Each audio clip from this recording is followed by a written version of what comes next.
সাফ চ্যাম্পিয়নশিপে গ্রুপ এ তে বাংলাদেশ এখন জানে বাংলাদেশের প্রতিপক্ষ কারা। দুটো গ্রুপে ড্র হয়ে গেছে আগের দিন ভুটানে, এবং যেখানে জানা গেছে বাংলাদেশ, শ্রীলঙ্কা আর ভুটান এরা পড়েছে একই গ্রুপে। গ্রুপ বিতে ভারত, মালদ্বীপ আর পাকিস্তান। গ্রুপ এ তে অবশ্য নেপালও পড়তে পারে যদি নেপাল শেষ পর্যন্ত সেখানে তাদের নিষেধাজ্ঞাটা কাটে। সেপ্টেম্বরের শেষ দিন পর্যন্ত এর মধ্যে যদি নেপাল তাদের সেই নিষেধাজ্ঞা কাটাতে পারে তাহলে গ্রুপ এতে বাংলাদেশের গ্রুপে জয়েন করবে নেপাল। সেই হিসেবে বাংলাদেশের গ্রুপে কেন জয়েন করছে সেটারও উত্তর রয়েছে, কারণ হোস্ট কান্ট্রি যেহেতু বাংলাদেশ, সেহেতু হোস্ট নেশনকে আরও একটা ম্যাচ বেশি খেলতে দেওয়ার সুযোগ সাফ আসলে এবার দিয়েছে। 6টা দল নিয়ে ড্র হলো। সাফটা শুরু হচ্ছে 4 থেকে 17 নভেম্বর পর্যন্ত চলবে এবারের সাফ। এবং বাংলাদেশের জন্য কিন্তু এবারের সাফটা কেন ইম্পর্টেন্ট, এই সাউথ এশিয়ান রিজিয়নে বাংলাদেশ এখন ফুটবলের নিজেদেরকে একটা পাওয়ার হাউস যদি দাবি করে। প্রতিটি ড্রিম প্রজেক্ট শুরু হয় একটি সিকিউর কানেকশন থেকে, which is the world class cable brand। একটি নিরাপদ সংযোগ যা কানেক্ট করে আমাদের আজকের ডিজাইন সাথে আগামীর স্মার্ট ফিউচার। ওয়ালটন কেবলস, নিরাপদ আগামীর সংযোগ। সেই দাবিটার জন্য বাংলাদেশকে প্রমাণটা আলটিমেটলি করতে হবে এই সাফে। বাংলাদেশ ইন্ডিয়াকে হারিয়েছে গেল বছরই, বাংলাদেশ ইন্ডিয়াকে হারিয়েছে গেল বছর তো না, এই বছর আলটিমেটলি গেল বছর ইন্ডিয়াকে হারালো। সো ওই হিসেব করে বাংলাদেশকে এই সাফে এসে সেটার প্রমাণ দিতে হবে। এর আগে যখন 2018 সালে বাংলাদেশ নিজেদের ঘরের মাটিতে শেষ সাফ আয়োজন করেছিল, সেবার গ্রুপ স্টেজ থেকে বাংলাদেশের বিদায় নিতে হয়েছিল। তবে থমাস ডুলির এই দল, থমাস ডুলির প্রথম বিগ অ্যাসাইনমেন্ট, যদিও স্যান মারিনোর এগেনস্টে ম্যাচটা জয় দিয়েই থমাস ডুলি তিনি তার বাংলাদেশের ক্যারিয়ার শুরু করেছেন, তারপরও অনেকগুলো ইকুয়েশন কিন্তু রয়েছে, যেটার মধ্যে সবার আগে যে ইকুয়েশন নিয়ে সবার প্রশ্ন, হামজা চৌধুরীদের পাওয়া যাবে কিনা এই সাফে।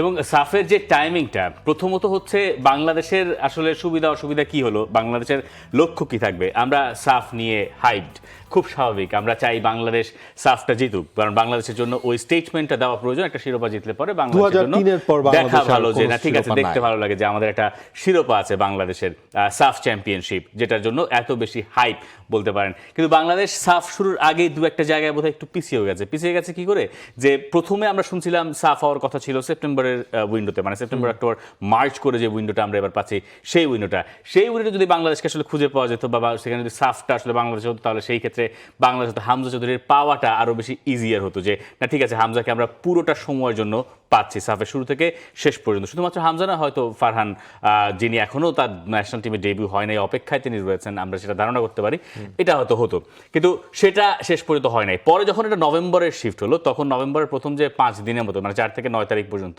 এই 5 দিন ফিফা উইন্ডোর ভেতরে পড়বে না সঙ্গত কারণেই। সেই কারণে হামজাকে না পাওয়ার একটা ঝামেলা এখানে তৈরি হবে, এটা একদমই নিশ্চিত করে বলা যায়। আবার ইন্ডিয়া এই ক্ষেত্রে এর আগে ব্রাজিলের সঙ্গে খেলে আসবে। আপনি ইন্ডিয়ার মনস্তত্ত্বটা একবার চিন্তা করেন, তারা একবার ব্রাজিলকে মোকাবেলা করে আসবে। যদিও বাংলাদেশের দিক থেকে স্ট্র্যাটেজিটা একটু ডিফারেন্ট। বাংলাদেশ বলছে যে তারা এখন খুব শক্ত প্রতিপক্ষের সঙ্গে খেলতে চায় না। বাংলাদেশের কোচের মন্তব্য অনুযায়ী এখন শক্ত প্রতিপক্ষের সঙ্গে খেললে হয়তো হেরে গেলে বাংলাদেশের সেটা প্রভাব ফেলতে পারে মানসিকভাবে। সেই কারণে এখন আপাতত সেই সব শক্তিশালী দলগুলোকে এড়িয়েই বাংলাদেশ তাদের পরিকল্পনা সেপ্টেম্বর এবং অক্টোবরের উইন্ডোতে করছে। তো দুই ধরনের মনস্তত্ত্ব এখানে কাজ করছে। তারপরে আপনি যখন নভেম্বরে সাফটা খেলবেন, সেইখানে যদি শুরু থেকে কথার কথা হামজা চৌধুরী না থাকেন বা থাকেন, আমার মনে হয় দুই ধরনের ব্যাপারেই বাংলাদেশের ফুটবলারদের এবং বাংলাদেশের কোচের প্রস্তুতি হয়তো থাকবে বা থাকার কথা। এখন আসে যদি আমরা গ্রুপের মানে হিসাব নিকাশে, যে বাংলাদেশ এই গ্রুপে কাদের কাদের পেয়েছে, শ্রীলঙ্কা আর ভুটান। আপনার কাছে মনে হতে পারে যে না ঠিক আছে, বাংলাদেশের জন্য বোধহয় একটু সহজ প্রতিপক্ষ হয়েছে যেহেতু ইন্ডিয়া ওই পাশে পড়েছে, কিন্তু আসলে কি তাই? বিশেষ করে বাংলাদেশের সেই 2003-এর সাফ জয়ের পর থেকে প্রতিবার বাংলাদেশ যতবার স্বপ্ন দেখেছে ততবার বাংলাদেশ পিছিয়েছে।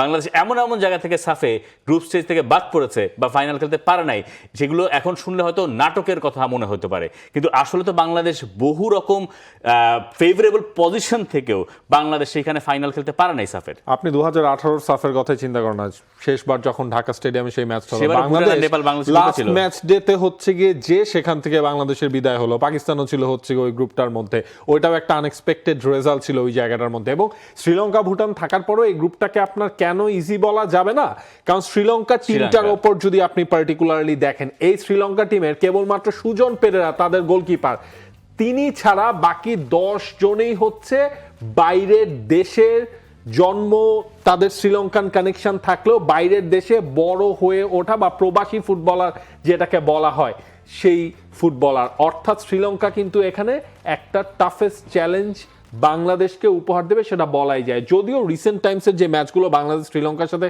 খেলেছিল সেখানে বাংলাদেশের জয়ের পার্সেন্টেজটা বেশি, তবে ওই যে ধরেন আমাদের যেমন বা বাংলাদেশের যেমন এই জায়গার মধ্যে হামজা, সমিত সহ অন্যরা রয়েছে, শ্রীলঙ্কার কিন্তু ভ্যারাইটিস অপশন এখানে। আপনি বোঝেন স্টার্টিং 11-এ 10 জনই তাদের হচ্ছে বাইরের কানেক্টেড, মানে ওইটা তো একটা প্রভাব রাখে। এবং শ্রীলঙ্কান ফুটবল এখন অনেকটুকু পাল্টে গেছে, পাল্টে গিয়ে তারা নতুন দিনের কথা তারাও বলছে।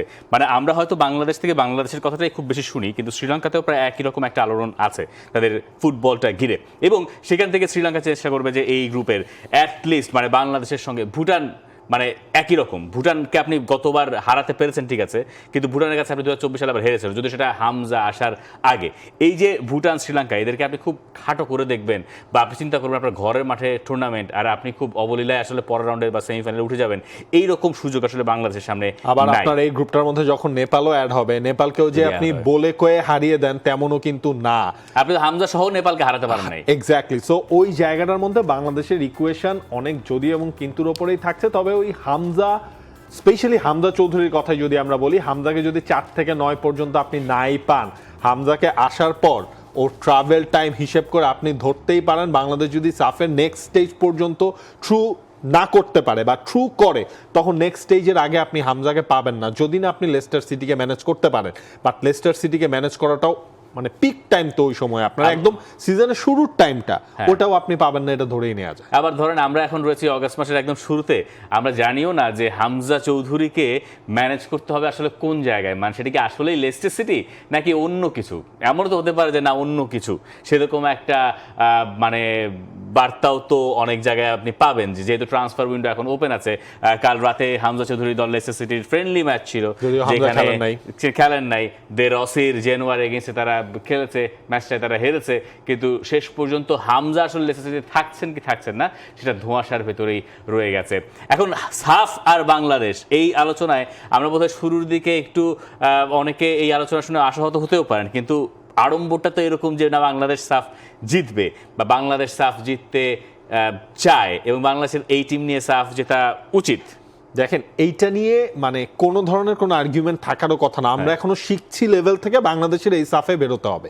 মানে বাংলাদেশের একটাই টার্গেট থাকবে, বাংলাদেশের এবারের সাফ চ্যাম্পিয়ন হতে হবে। কারণ এই দল শুধু হামজা না, বাকি সবাই আসার পর লোকাল এতদিন ধরে যারা খেলছিলেন সবাই মিলে আসলে যে টিম বন্ডিংটা রয়েছে সেটার প্রমাণ আপনার এখন করতেই হবে। হ্যাঁ, হয়তো বা সেপ্টেম্বরে বাংলাদেশ যখন ফ্রেন্ডলি ম্যাচগুলো খেলবে তখন হচ্ছে আমরা কিছু নতুন ফেস হয়তো বা আবারও দেখবো, সেটার প্রসেসও আসলে চলছে। তো ওই হিসেব করে নভেম্বরের সময় আপনার হচ্ছে মূল পরীক্ষা, এইটার বাইরে হচ্ছে কোনো কিছু থমাস ডুলিও ভাবতে চান। এবং থমাস ডুলি কেন আসলে ওই জিনিসটা বলছেন, কারণ এই দলটা নিয়ে এখন তিনি রেজাল্ট ওরিয়েন্টেড কোচ হতে চান। তার যে লার্নিং প্রসেস আছে, তিনি তো দেখেন অন্য সময়গুলোতে কি হয়, থমাস ডুলি আসার পর ওই সান মেরিনো ম্যাচের পর তিনি কিন্তু দেশেই আছেন। পুরো স্ট্রাকচার, হ্যাঁ একদিক থেকে বাংলাদেশের লিগ নাই, তারপর হচ্ছে লোকাল ফুটবলারদের সম্পর্কে যত যা ইনফরমেশন বের করা উচিত বা বের করার মতো পসিবল ওয়ে আছে তিনি তার সবগুলোই কাজে লাগাচ্ছেন।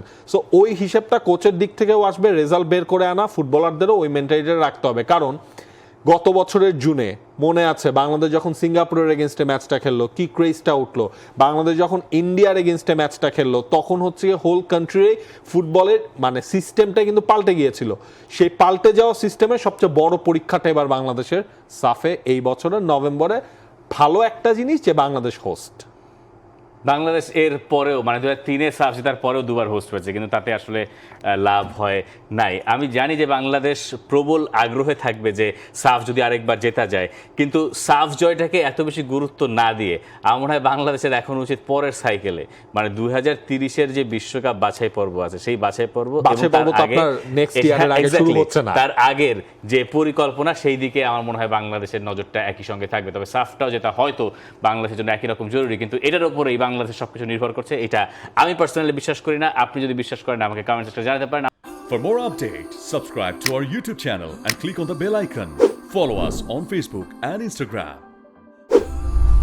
Download T-Sports app to enjoy exciting games and highlights. Visit tsports.com.